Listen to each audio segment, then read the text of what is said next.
नाव आपण आज next topic वरती जाऊया. So drugs acting on the CNS मध्ये आजचा आपला नेक्स्ट टॉपिक आहे नूट्रोपिक एजंट्स. नूट्रोपिक. आता नूट्रोपिक एजंट ऍक्च्युली हे एजंट्स बुद्धी वाढवणारे एजंट्स असतात. हे एजंट्स काय आहेत? आपली इंटेलेक्च्युअलिटी वाढवणारी किंवा बुद्धी वाढवणारे एजंट्स म्हणजे नूट्रोपिक एजंट्स. पण हे एजंट्स कुठे ऍक्ट करतात, केव्हा ऍक्ट करतात?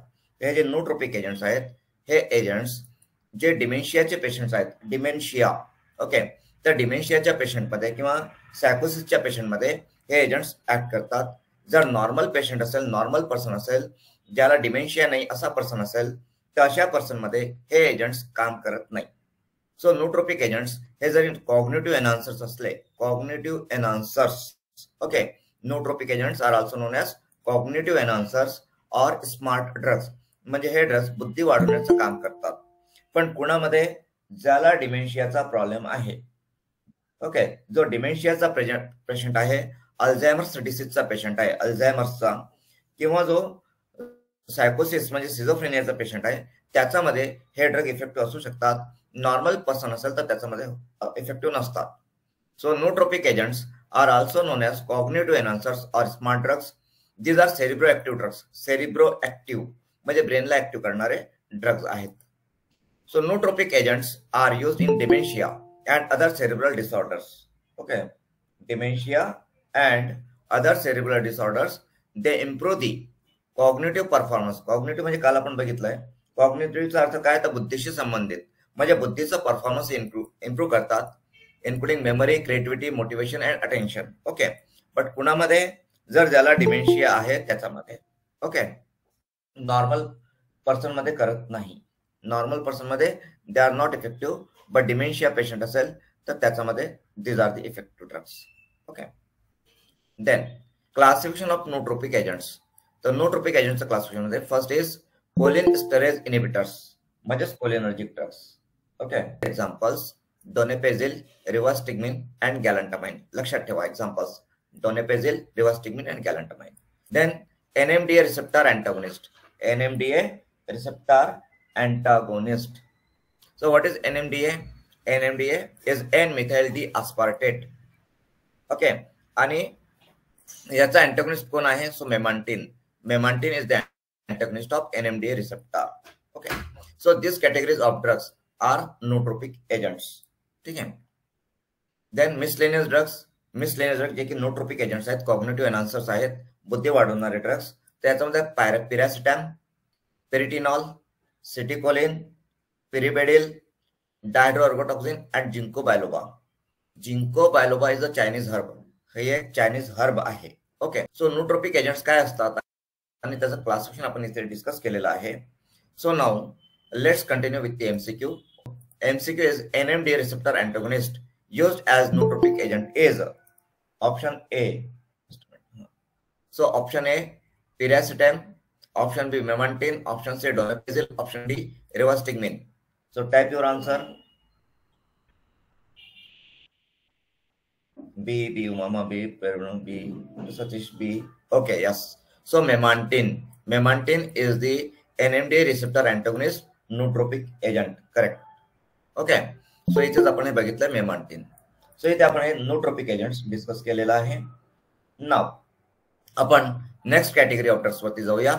ड्रग्स ऍक्टिंग ऑन सीएनएस मध्ये नेक्स्ट कॅटेगरी म्हणजे 9th कॅटेगरी.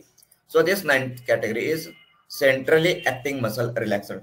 सेंट्रली ऍक्टिंग म्हणजे ब्रेन वरती ऍक्ट करतात आणि मसल्सला रिलॅक्स करतात.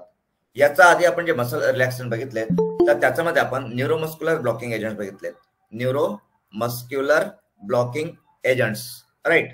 आणि या न्यूरोमस्क्युलर ब्लॉकिंग एजंट्स मध्ये आपण डिपोलरायझर्स आणि नॉन डिपोलरायझिंग एजंट्स असं आपण बघितलेलं आहे क्लासिफिकेशन. Okay, neuromuscular blockers. तर न्यूरोमस्क्युलर ब्लॉकर्स हे सुद्धा काय आहेत? तर मसल रिलॅक्संट आहेत. Okay, but they act on peripheral nervous system आणि ते न्यूरोमस्क्युलर जंक्शन जे असतात तिथे ऍसिटाइलकोलिनला ब्लॉक करतात. ओके, आणि सिमिलरली त्याच्यामध्ये म्हणजे न्यूरोमस्क्युलर ब्लॉकर मध्ये डिपोलरायझिंग ब्लॉकर्स आणि कॉम्पिटेटिव्ह ब्लॉकर्स आपण बघितलेले आहेत. ओके, तर इथे आपण काय बघतोय? सो इथे आपण स्टडी करतोय सेंट्रली ऍक्टिंग म्हणजे ब्रेन वरती ऍक्ट करणारे. ब्रेन वरती ऍक्ट करून मसल्सला रिलॅक्स करणारे. Okay, so see, the centrally acting skeletal muscle relaxants are a group of drugs that act in the central nervous system to reduce tension and spasm of skeletal muscles. The skeletal muscles ला relax करण्यासाठी, reduce tension म्हणजे to relax the skeletal muscles. So skeletal muscles ला relax करण्यासाठी आणि skeletal muscles मध्ये जर स्पाझम झालेलं असेल तर अँटीस्पाझमोटिक म्हणून हे centrally active muscle relaxant use केले जातात. So centrally active muscle skeletal muscle relaxant हे जे ड्रग्ज आहेत, या ड्रग्सचं इंडिकेशन काय आहे? ते indication is spasm of skeletal muscles. तसंच these are the skeletal muscle relaxant. Skeletal मसल्सला हे ड्रग्स रिलॅक्स करतात. Okay, they cause muscular relaxation without loss of consciousness. Okay, they cause muscular relaxation without loss of consciousness. Now classification. So हा classification important आहे. या classification वरती हा जो क्लोरझोक्साझोन drug आहे, क्लोरझोक्साझोन, याच्यावरती मेनी टाइम्स क्वेश्चन आलेले आहेत. Okay, so chlorzoxazone is important drug in the classification. So इथे फर्स्ट आहे मेफेनेसिन कंजेनर्स. मेफेनेसिन हा पण एक ड्रग आहे आणि हा सुद्धा सेंट्रली ऍक्टिंग मसल रिलॅक्संट आहे. आणि मेफेनेसिन कंजेनर्स म्हणजे मेफेनेसिन सारखेच ड्रग, सिमिलर टू मेफेनेसिन मध्ये मग कॅरिसोप्रोडॉल, क्लोरझोक्साझोन, क्लोरमिझॅनन अँड मिथोकार्बॅमॉल नावं लक्षात ठेवावी लागेल, प्रॅक्टिस करावं लागेल. ठीक आहे. सो मेफेनेसिन कंजेनर्स मध्ये कॅरिसोप्रोडॉल, क्लोरझोक्साझोन, क्लोरमिझॅनन अँड मिथोकार्बॅमॉल.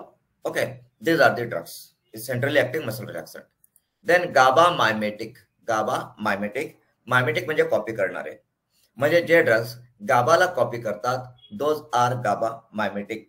म्हणजे जे ड्रग्स गाबा रिसेप्टर सोबत कंबाईन होऊन गाबा रिसेप्टर्सला ऍक्टिव्हेट करतील, स्टिम्युलेट करतील आणि क्लोराइड इन्फ्लक्स इन्क्रीज करतील, ते ड्रग्स म्हणजे गाबा मायमेटिक्स. ओके, याचा आधी आपण गाबा रिलेटेड म्हणजे बेन्झोडायझेपिन आणि बार्बिचेट ड्रग्स बघितले होते. बट बेन्झोडायझेपिन्स आणि बार्बिचेट्स दीज आर नॉट गाबा मायमेटिक्स. लक्षात घ्या, हा जो बेन्झोडायझेपिन ड्रग आहे डायझेपाम, हा गाबा मायमेटिक नाहीये. तो गाबाची ऍक्टिव्हिटी एनहान्स करतो. It enhances activity of GABA, but it is not GABA mimetic. Okay, म्हणजे जे गाबा मायमेटिक ड्रग असतात ते गाबाच्या अब्सेन्स मध्ये सुद्धा ऍक्ट करू शकतात. They are effective in the absence of GABA mimetic drug. पण बेन्झोडायझेपिन सारखे ड्रग जे गाबाला एनहान्स करतात, गाबाची ऍक्टिव्हिटी एनहान्स करतात, ते ड्रग गाबाच्या अब्सेन्स मध्ये ऍक्ट करू शकत नाही. They are ineffective in the absence of GABA. ठीक आहे. सो गाबा मायमेटिक मध्ये baclofen and thiocolchicoside. Okay, GABA mimetic centrally acting muscle relaxant कोणते? तर बॅक्लोफेन अँड थायोकोल्चिकोसाइड. सो बॅक्लोफेन हा जो ड्रग आहे याच्यावरती क्वेश्चन आलेले आहेत.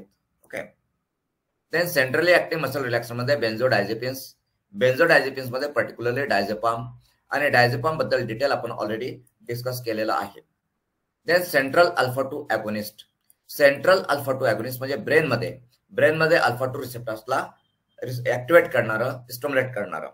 So central alpha 2 agonist drug, for example tizanidine हा जो ड्रग आहे हा सेंट्रल अल्फा 2 ॲगोनिस्ट आहे आणि तो सेंट्रली ऍक्टिव्ह मसल रिलॅक्संट आहे.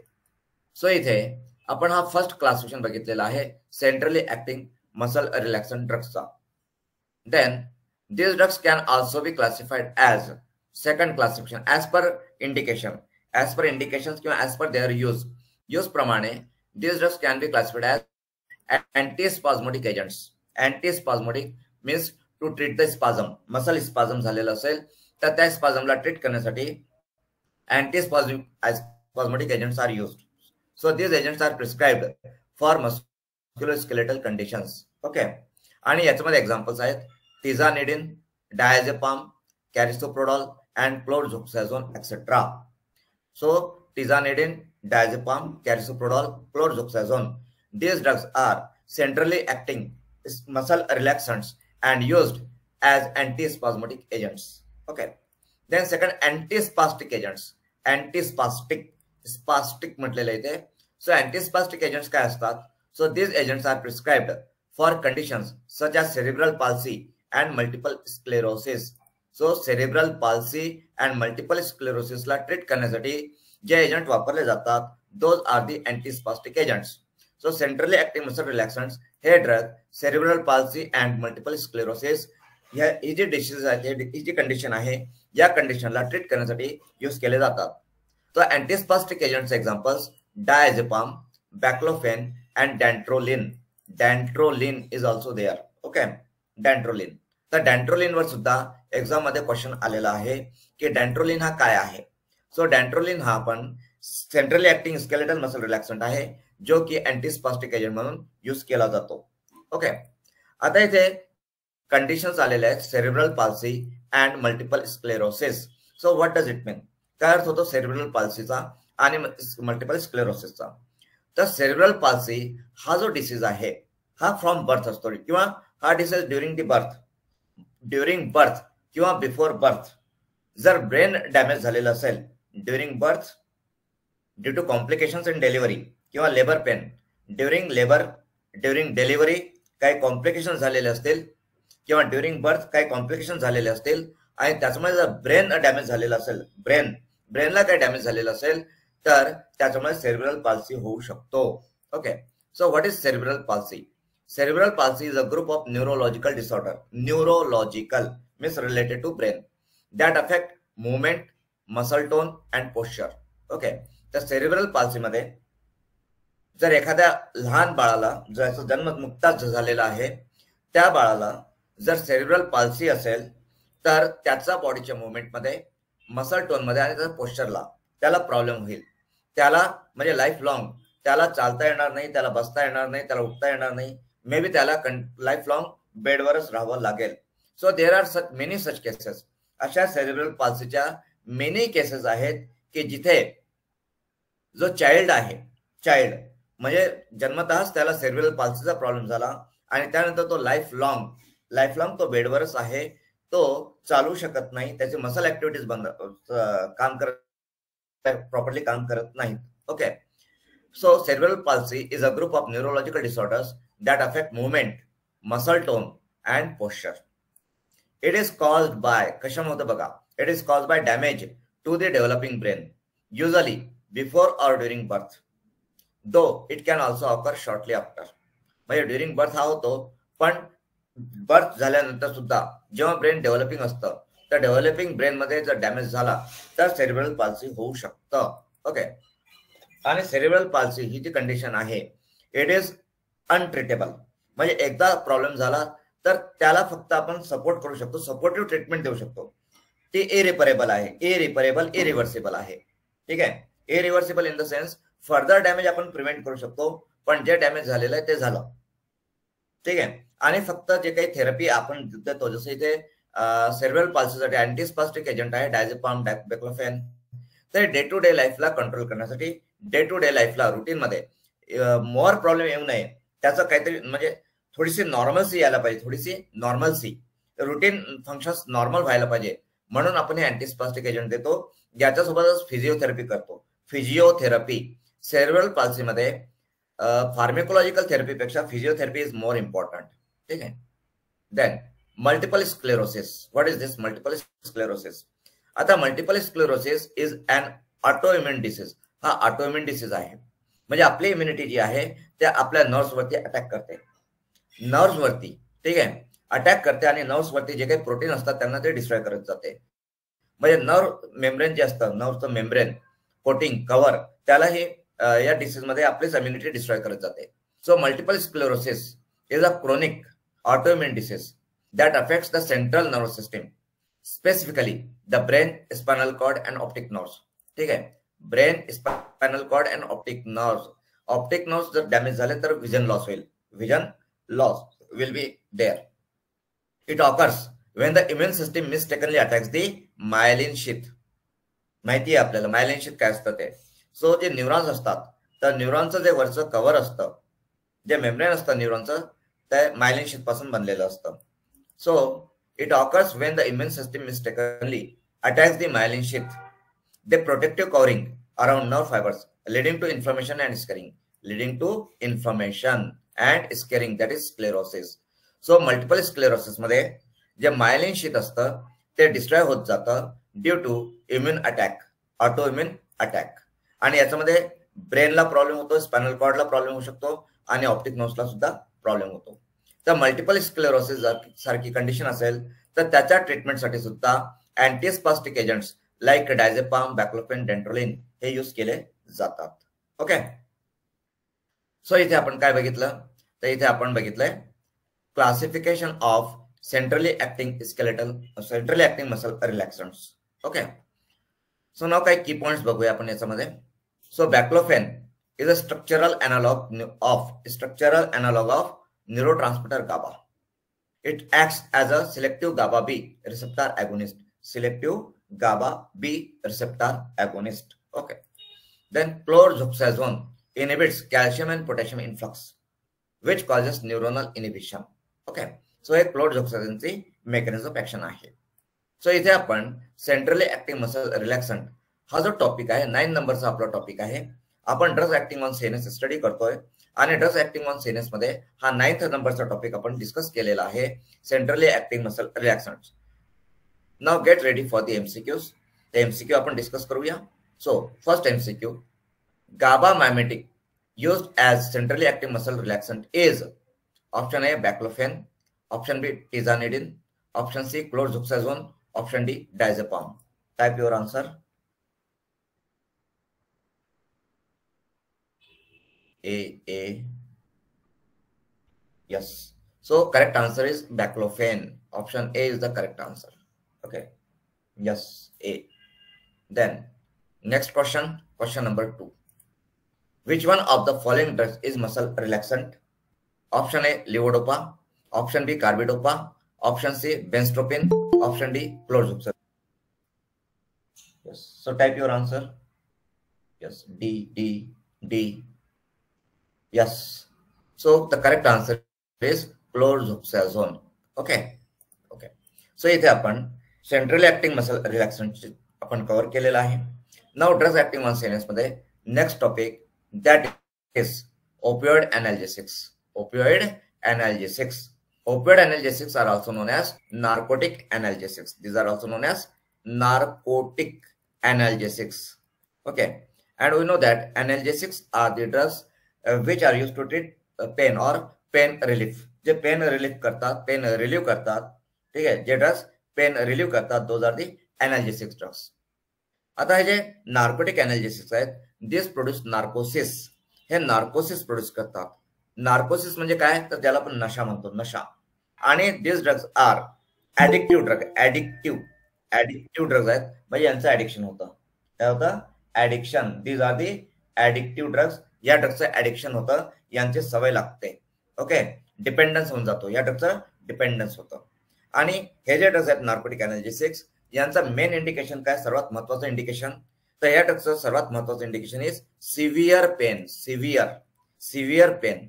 आता सिव्हिअर पेन म्हणजे कशा प्रकारची पेन, तर फॉर एक्झाम्पल जसं की कॅन्सरची लास्ट स्टेज पेन असेल, लास्ट स्टेज कॅन्सरमध्ये लास्ट स्टेज कॅन्सर असेल आणि लास्ट स्टेज कॅन्सरची पेन असेल, किंवा बर्निंग पेन असेल, बर्निंग. ओके. बर्निंग केस असतील आणि बर्निंग पेन असेल, किंवा कॉम्प्लिकेटेड फ्रॅक्चर असेल, सिव्हिअर कॉम्प्लिकेटेड फ्रॅक्चरचं पेन असेल, फ्रॅक्चर, ठीक आहे, किंवा इथे हार्ट अटॅक और मायोकार्डियल इन्फेक्शन और अंजायना, ठीक आहे. तर असे जे सिव्हिअर पेन असतात, तर सिव्हिअर पेनच्या ट्रीटमेंटसाठी, सिव्हिअर पेन रिलीव्ह करण्यासाठी ओपियोइड एनाल्जेसिक्स किंवा नार्कोटिक एनाल्जेसिक्स यूज केले जातात.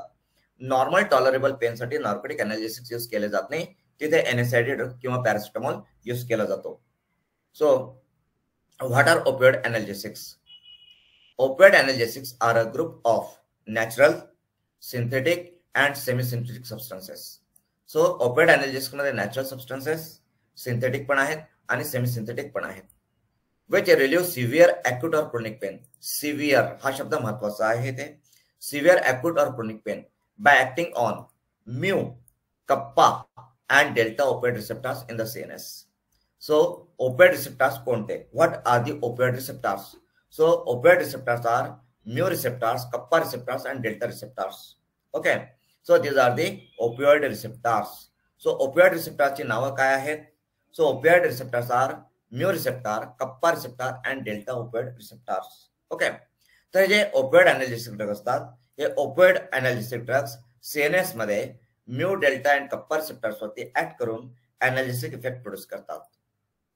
There action is reversed by naloxone. Action is reversed by naloxone, याचा अर्थ नॅलोक्सोन हा अँटागोनिस्ट आहे.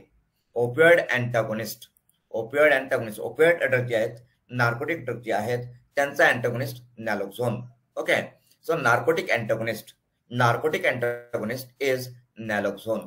म्हणजे जे नार्कोटिक ड्रग्ज आहेत किंवा ओपिओइड एनालिसिस आहेत त्यांचा जर ओव्हरडोस होत असेल तर त्याला ट्रीट करण्यासाठी naloxone can be used. Okay, now classification of opioid analgesics. Opioid एनाल्जेसिकच्या क्लासिफिकेशन मध्ये first, broadly opioid analgesic can be classified as opiates and opioids. Opiates and opioid हा फर्स्ट क्लासिफिकेशन आहे. ओपिएट्स काय असतात? So these are naturally occurring alkaloids derived from opium. Naturally occurring alkaloids derived from opium. ठीक आहे, opium poppy, that is papaver somniferum. Papaver somniferum. So these are naturally occurring alkaloids derived from the dried latex of the opium poppy, that is Papaver somniferum. Example, morphine and codeine. तर इथे morphine and codeine हे जे आहेत ते opiate आहेत because they are natural alkaloids. Morphine and codeine are natural alkaloids obtained from opium poppy, that is Papaver somniferum. Then opioids. Opioids म्हणजे like opiates किंवा opioids are the like opiates किंवा natural जे drugs आहेत त्यांच्यासारखेच effect देणारे opioids. So these are synthetic, semi synthetic और endogenous substances. एंडोजिनियस म्हणजे जे आपल्या बॉडीमध्ये असतात, बॉडीमध्ये ऍक्टिव्ह असतात, नॅचरली आपल्या बॉडीमध्ये ऍक्टिव्ह असणारे सबस्टन्सेस म्हणजे एंडोजिनियस सबस्टन्सेस. सो ओपिओइड्स काय असतात? तर ओपिओइड्स हे असे ड्रग असतात, असे सबस्टन्स असतात जे सिंथेटिक असू शकतात, सेमी सिंथेटिक असू शकतात किंवा एंडोजिनियस सबस्टन्स असू शकतात. बट ते कुठे ऍक्ट करतील? तर ते पर्टिक्युलरली जे ओपिओइड रिसेप्टर्स आपण बघितलेत, ओपिओइड रिसेप्टर्स म्यू, कप्पा अँड डेल्टा रिसेप्टर्स, त्या रिसेप्टर्सवरती ते ऍक्शन प्रोड्यूस करतात. तर जे ड्रग्स सिंथेटिक असतील किंवा सेमी सिंथेटिक असतील किंवा एंडोजिनियस सबस्टन्सेस असतील पण ते म्यू, कप्पा आणि डेल्टा रिसेप्टर्सवरती ऍक्ट करत असतील तर अशा ड्रग्सला आपण म्हणतो opioids. So opioids, so these are synthetic, semi-synthetic or endogenous substances with morphine-like pharmacological effects. Examples, diacetyl morphine, that is heroin. माहित असेल heroin. Okay, heroin. So diacetyl morphine, heroin चा chemical name काय आहे? What is the chemical name of heroin? So chemically, heroin is diacetyl morphine. Then methadone and fentanyl. Okay, these are the opioids. So opioids examples, diacetyl morphine, that is heroin, methadone, fentanyl. These are the examples of opioid drugs. तर इथे opioid analgesics मध्ये first classification आपण बघितलं, that is opiates and opioids. Now second classification.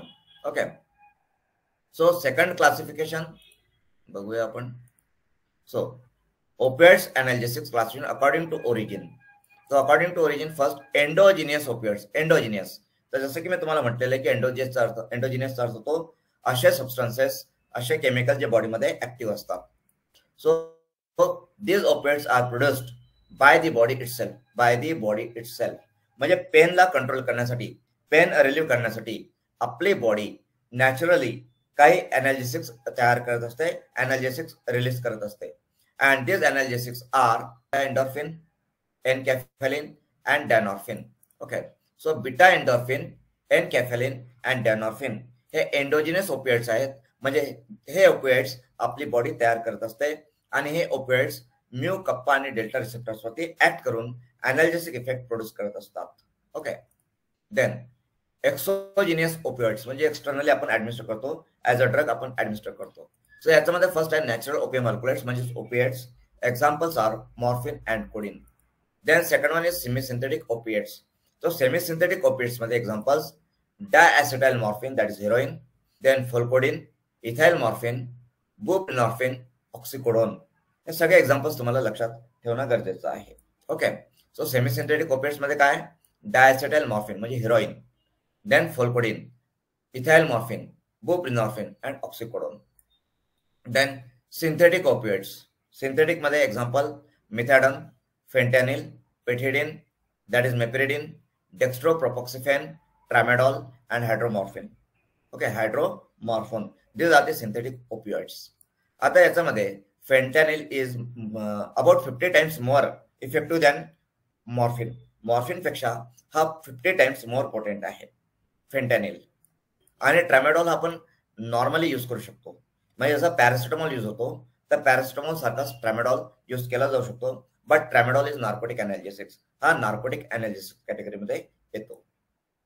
Then third, opioids classification according to effect of on opioid receptors. According to effect on opioid receptors. तर हा third classification आपण बघतोय opioid ड्रगचा, तिसरा classification. Okay, तर इथे first category जी आहे that is the full agonist at mu receptors. Full agonist म्हणजे म्यू रिसेप्टर्सला पूर्णपणे ऍक्टिव्हेट करणारे. So these are the morphine, heroin, methadone, meperidine, fentanyl, tramadol. हे ड्रग्स म्यू रिसेप्टर्सला फुल्ली ॲगोनिस्ट म्हणजे फुल्ली ऍक्टिव्हेट करतात. Okay, then partial agonist at mu receptors. Partial म्हणजे fully activate करत नाही, कम्प्लिटली टोटली ऍक्टिव्हेट करत नाही, पार्शियली ऍक्टिव्हेट करतात, पार्शल इफेक्ट देतात. Partial agonist. पार्शल ॲगोनिस्टची डेफिनेशन आपण ऑलरेडी डिस्कस केलेली आहे. So partial agonist at mu receptors examples are buprenorphine and codeine. Okay, buprenorphine and codeine are the partial agonist. Then mixed agonist antagonist at kappa receptors. आता mixed agonist अँटागोनिस्टचा अर्थ काय होतो? Mixed agonist and अँटागोनिस्टचा अर्थ होतो काही drugs असे असतात की ते म्यू रिसेप्टरला ऍक्टिव्हेट करतील, ओके, पण कप्पा रिसेप्टरला ब्लॉक करतील. म्हणजे एका रिसेप्टरवरती ते ॲगोनिस्ट असतील तर दुसऱ्या रिसेप्टरवरती ते अँटागोनिस्ट असतील. सो मिक्स्ड ॲगोनिस्ट अँटागोनिस्टचा अर्थ असे ड्रग्स जे की एका रिसेप्टरवरती ॲगोनिस्ट असतील तर दुसऱ्या रिसेप्टर करिता ते अँटागोनिस्ट असतील. So mixed agonist antagonist. So इथे examples are butorphanol, nalbuphine, पेंटाझुसिन.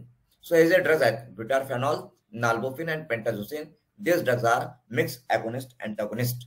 Okay, then full or pure antagonist म्हणजे कम्प्लिटली ब्लॉक करणारे, टोटली ब्लॉक करणारे जे रिसेप्टर्स आहेत ओपिओइड रिसेप्टर्स, तो ओपिओइड रिसेप्टर्सला फुल्ली कम्प्लिटली टोटली ब्लॉक करणारे ड्रग्स म्हणजे फुल अँटागोनिस्ट.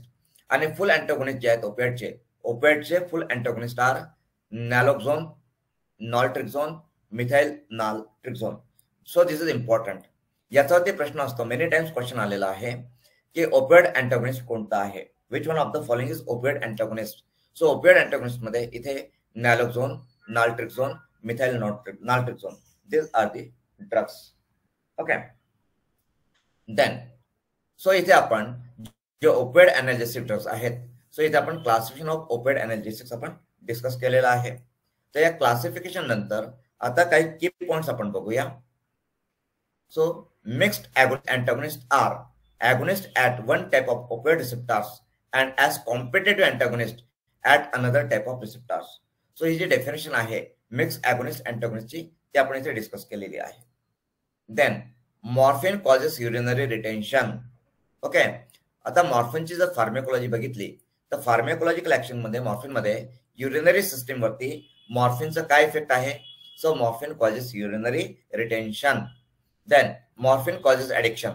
तर जे काही नार्कोटिक अनाल्जेसिक्स आहेत, ओपिओइड अनाल्जेसिक्स आहेत, all of them can cause the addiction. They can produce addiction. It produces euphoria ज्याला आपण नशा म्हणतो, नशा. ओके, तर त्याच्यामुळे नशा होतो म्हणजे युफोरिया. युफोरियाचा अर्थ काय होतो? तर euphoria is false sense of well beingness. म्हणजे जगातला सगळ्यात सुखी प्राणी, सगळ्यात powerful person, most respected person आणि रिचेस्ट पर्सन मीच आहे, माझ्याशिवाय दुसरं कोणीच नाहीये, ही जे फिलिंग असते दॅट इज द युफोरिया. म्हणजे जेव्हा एखादा व्यक्ती नार्कोटिक ड्रग्स ऍडमिनिस्ट्रेट करतो किंवा तो ड्रग्स घेतो तर त्याला ही फिलिंग येत असते. ड्रग्स घेतल्यावरती काय फिलिंग असते? तर त्याला असं वाटतं की या जगातला सगळ्यात powerful person, most richest person मीच आहे, माझ्याशिवाय दुसरं कोणीच नाहीये. So false sense of wellbeing असतं, दॅट इज द युफोरिया म्हणजे नशा. Okay, then morphine is contraindicated in head injury. खूप खूप खूप खूप very very very very IMP many times, कितीतरी एक्झाम्स मध्ये याच्यावरती प्रश्न आलेला आहे. Okay, morphine is contraindicated in head injury. And why it is contraindicated in head injury? Because it increases the intracranial pressure. It increases intracranial pressure. So this is also important statement. Okay, हा पण एक important statement आहे. Okay, so इथे morphine बद्दल हे जे दोन statement आलेले आहेत, this two statements about morphine. Morphine is contraindicated in head injury and it increase the intracranial pressure. So हे दोन स्टेटमेंट्स मॉर्फिनसाठी खूप महत्वाचे आहेत. या दोन स्टेटमेंट्स वरती मेनी एक्झाम्स मध्ये क्वेश्चन्स आलेले आहेत. Okay, then a morphine addict is given methadone substitution therapy. याच्यावरती सुद्धा प्रश्न आलेला आहे की जर मॉर्फिन ॲडिक्ट असेल, मॉर्फिनचा नशा करणार असेल आणि त्याला नशामुक्ती करायची असेल, नशामुक्ती ठीक आहे, त्याला डी ॲडिक्शन करायचं असेल, डी ॲडिक्शन नशामुक्ती करायचं असेल तर त्याला मिथॅडोन सबस्टिट्यूशन थेरपी दिली जाते. मिथॅडोन सबस्टिट्यूशन थेरपी, रिमेंबर दिस पॉइंट ऑल्सो. हे जे काही की पॉइंट्स आपण इथे बघतोय, या प्रत्येक की पॉइंट्स वरती कधी ना कधी एक्झाम मध्ये क्वेश्चन्स आलेले आहेत. प्रत्येक की पॉइंट्स वरती क्वेश्चन आहेत, त्यामुळे हा प्रत्येक key point is important, I M P आहे. Then pethidine is frequently employed as an obstetric analgesic. Obstetric, okay, obstetric analgesics म्हणजे लेबर पेन मध्ये यूज केला जातो. लेबर पेन म्हणजे डिलिव्हरीच्या वेळेस, डिलिव्हरी म्हणजे जेव्हा नॉर्मल डिलिव्हरी करायची असते, नॉर्मल डिलिव्हरी, तर नॉर्मल डिलिव्हरीच्या वेळेस सिव्हिअर पेन होत असेल किंवा पेन कमी करण्यासाठी ऑब्स्टेट्रिक एनाल्जेसिक्स यूज केले जातात. आणि ऑब्स्टेट्रिक एनाल्जेसिक मध्ये पेटिडिन हा जो ओपियोइड एनाल्जेसिक आहे हा यूज केला जातो. ओके, सो नॉर्मल डिलिव्हरी असेल, नॉर्मल डिलिव्हरीला पेन कमी करण्यासाठी किंवा डिलिव्हरीला किंवा लेबर पेन कमी करण्यासाठी, लेबर पेन कमी करण्यासाठी ऑब्स्टेट्रिक एनाल्जेसिक्स यूज केले जातात. आणि ऑब्स्टेट्रिक एनाल्जेसिक्स मध्ये पेटिडिन इज द एक्झाम्पल किंवा pethidine is the drug of choice. So pethidine हा ड्रग ऑब्स्टेट्रिक एनाल्जेसिक म्हणून लेबर पेन किंवा डिलिव्हरी पेन कमी करण्यासाठी यूज केला जातो. Then examples of opioid antagonist are. So opioid antagonist आपण क्लासिफिकेशन मध्ये पण बघितले होते, सो इथे पण आपण बघतोय. So opioid antagonist are naloxone, naltrexone, nalmefene, methyl naltrexone, naloxegol, alvimopan and naldemedine. So all of these are the examples of opioid antagonist. Okay, ठीक आहे. Then now contraindications of opioid analgesics. Contraindications जसं की आपण इथे बघितलं की morphine बद्दल morphine is contraindicated in head injury, right. तसंच morphine is contraindicated in constipation. Constipation मध्ये पण तो कॉन्ट्राइंडिकेटेड आहे. So let's see the contraindications. So contraindications for morphine. मॉर्फिनचे कॉन्ट्राइंडिकेशन्स काय काय आहेत? सो मॉर्फिनचा first contraindication head injury. Head injury, जरी मॉर्फिन हा एनाल्जेसिक असेल, एनाल्जेसिक, बट हेड इंजुरी असेल तर हेड इंजुरी मध्ये जो काही पेन होतो, हेडेक असेल, पेन असेल, ते पेन कमी करण्यासाठी मॉर्फिन यूज केला जाऊ शकत नाही. व्हाय? कारण मॉर्फिन हा इंट्राक्रॅनियल प्रेशर इन्क्रीज करतो. सो हेड इंजुरी असेल तर हेड इंजुरीला पेन कमी करण्यासाठी morphine cannot be use. Then respiratory depression. Morphine हा रेस्पिरेशन डिप्रेस करतो. फार्मेकोलॉजिकल ऍक्शन आहे मॉर्फिनची. मॉर्फिनची फार्मेकोलॉजिकल ऍक्शन काय? रेस्पिरेटरी सिस्टीम वरती. तर मॉर्फिन हा रेस्पिरेटरी सिस्टीमला डिप्रेस करतो. सो ऑलरेडी जर रेस्पिरेटरी डिप्रेशन असेल तर त्या कंडिशन मध्ये मॉर्फिन यूज करता येत नाही. Then acute hepatic disease. Then acute or severe bronchial asthma. Bronchial asthma, asthma मध्ये सुद्धा मॉर्फिन हा कॉन्ट्राइंडिकेटेड आहे. Then GI obstruction. तर जीआय ऑब्स्ट्रक्शन असेल, गॅस्ट्रोइंटेस्टिनल ट्रॅक्ट कुठेतरी ब्लॉक झालेला असेल, मेकॅनिकल काहीतरी प्रॉब्लेम असेल, मेकॅनिकल ऑब्स्ट्रक्शन असेल किंवा इतर काही ऑब्स्ट्रक्शन असेल तरी मॉर्फिन तिथे ऍडमिनिस्टर करता येत नाही. Then constipation. मॉर्फिनचं फार्मेकोलॉजिकल ऍक्शन आहे constipation. Morphine pharmacologically constipation produce करतो. म्हणून जर एखाद्या पेशंटला ऑलरेडी कॉन्स्टिपेशन असेल तर त्या कंडिशन मध्ये morphine is contraindicated. Then morphine is contraindicated in children, geriatric patients and pregnancy also. So these are the contraindications of morphine. So morphine चे हे जे काही contraindications आहेत, all of these are very important for examination point of view. Okay, examination point of view, morphine चे हे जे काही contraindications आहेत, all of them are very important. IMP आहेत. These are the IMP contraindications. कुठे ना कुठे कधी ना कधी कोणत्या तरी एक्झाम मध्ये या प्रत्येक कॉन्ट्राइंडिकेशन वरती प्रश्न आलेला आहे morphine related. So all of these are important. ठीक आहे. Then next drug fentanyl. आता फेंटॅनिल हा जो ड्रग आहे हा मॉर्फिन पेक्षा 50 टाइम्स स्ट्रॉंगर आहे. Fentanyl is 50 times more stronger than morphine. So fentanyl is more potent analgesic than morphine. Okay, ही याची स्पेशालिटी आहे फेंटॅनिलची. नाव आता मॉर्फिनचं जे काही ऍडव्हर्स कॉन्ट्राइंडिकेशन्स आहेत ते सर्वच्या सर्व कॉन्ट्राइंडिकेशन्स फेंटॅनिलचे सुद्धा असतील, कारण fentanyl is more potent than morphine. So इथे contraindications for fentanyl. So significant respiratory depression, acute or severe bronchial asthma, gastrointestinal obstruction. Okay, so मॉर्फिनचे जे काही कॉन्ट्राइंडिकेशन आहेत ते सर्वच्या सर्व फेंटॅनिलचे सुद्धा आहेत. देन ट्रॅमेडॉल. ट्रॅमेडॉल हा एनाल्जेसिक म्हणून रुटीनली नॉर्मली वापरला जाऊ शकतो. ठीक आहे, बट तो नार्कोटिक एनाल्जेसिक आहे अँड हा लेस पोटेंट आहे as compare to morphine. Morphine पेक्षा पोटेन्सी कमी आहे याची. Okay, so tramadol. So contraindication for tramadol is it is contraindicated with hypnotics, psychotropic drugs, alcohol and other opioids सोबत contraindicated आहे. It cannot be given in combination with hypnotics, psychotropic drugs, alcohol or other opioid drugs. Okay, so it is contraindicated in uncontrolled epilepsy, then significant respiratory depression, bronchial asthma, gastrointestinal obstruction and children under the age of 12 years. म्हणजे बाकी जे काही आहे ते significant respiratory depression, bronchial asthma, gastrointestinal obstruction हे सर्वच्या सर्व narcotic analgesics, opioid एनाल्जेसिसचे कॉन्ट्राइंडिकेशन्स आहेत. Then children under the age of 12 years is also the contraindication for tramadol. Okay, त्यानंतर कोडीन. आता कोडीन हा नार्कोटिक एनाल्जेसिस आहे, बट तो mainly as anti tussive and anti diarrhoeal agent म्हणून use केला जातो. Okay, codeine is mainly use as anti tussive and anti diarrhoeal. Anti टशिव म्हणजे जे कफ सेंटरला डिप्रेस करतात आणि कफला प्रिव्हेंट करतात. Okay, anti tussives and anti diarrhoeal. So आता कोडीन जो आहे तो त्याचा कॉन्स्टिपेशन इफेक्ट आहे. फार्मेकोलॉजिकली इट प्रोड्यूस कॉन्स्टिपेशन आणि तो कॉन्स्टिपेशन प्रोड्यूस करत असल्यामुळे तो ऍज अँटी डायरियल यूज केला जातो. सो कोडीनचे contraindications acute respiratory depression, acute or severe bronchial asthma, GI obstruction, head injuries, children below 12 years old age, lactation, hepatic impairment. म्हणजे जे मॉर्फिनचे जे कॉन्ट्राइंडिकेशन्स आहेत all of them are the contraindications for codeine, because all of this are related to morphine. मॉर्फिनची जी काही pharmacology आहे तेच pharmacology कोडीनची आहे, फक्त codeine is less potent analgesic as compare to morphine. Morphine पेक्षा तो लेस पोटेंट आहे ऍज एनाल्जेसिक. ओके, सो इथे आपण ओपियोइड एनाल्जेसिक्स हा जो टॉपिक आहे हा आपण इथे डिस्कस केलेला आहे. What are opioid analgesics, opioid एनाल्जेसिक्सचे रिसेप्टर्स कोणते आहेत, classification of opioid analgesics, then काही की पॉइंट्स आहेत ओपियोइड एनाल्जेसिक्सचे ते आपण डिस्कस केलेत आणि इथे कॉन्ट्राइंडिकेशन्स ऑफ ओपियोइड एनाल्जेसिक्स आपण डिस्कस केलेत.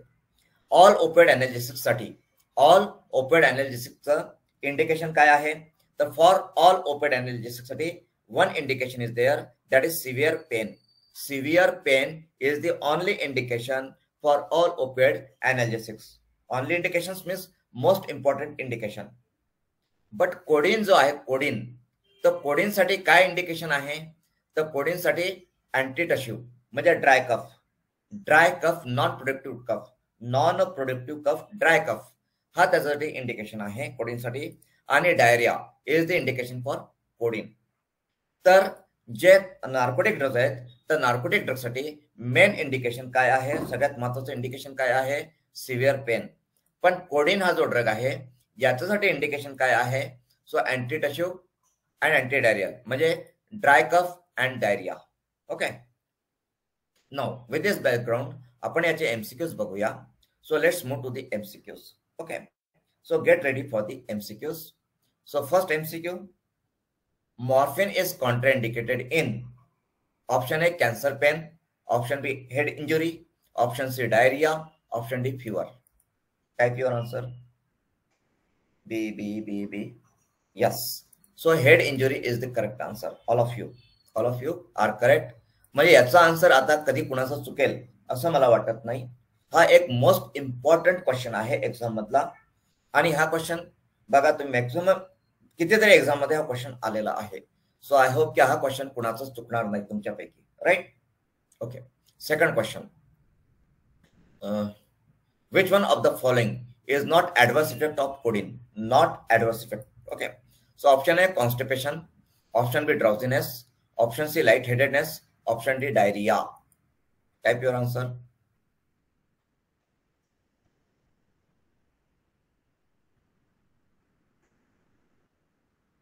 Okay. Option D. Yes. Only one answer. ज्यांना समजलेलं नसेल त्यांनी UA टाइप करावं.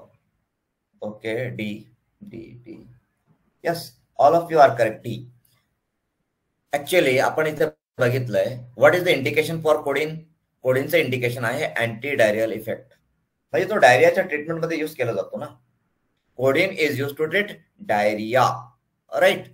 सो डायरिया त्याचा ऍडव्हर्स इफेक्ट नाहीये, तो अँटी डायरियल आहे.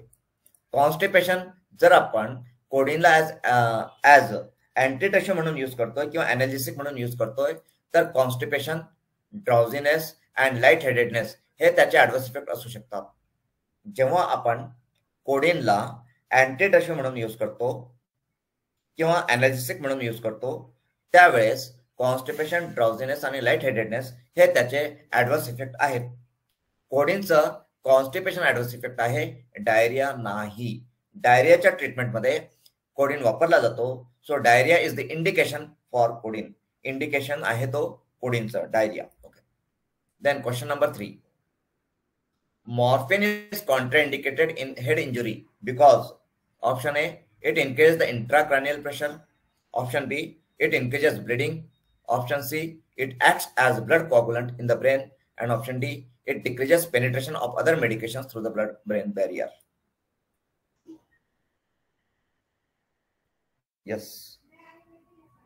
A. Yes, all of you are correct. Okay, so the correct answer is it increases the intracranial pressure. हे पण आपण डिटेल मध्ये डिस्कस केलेलं आहे. ओके.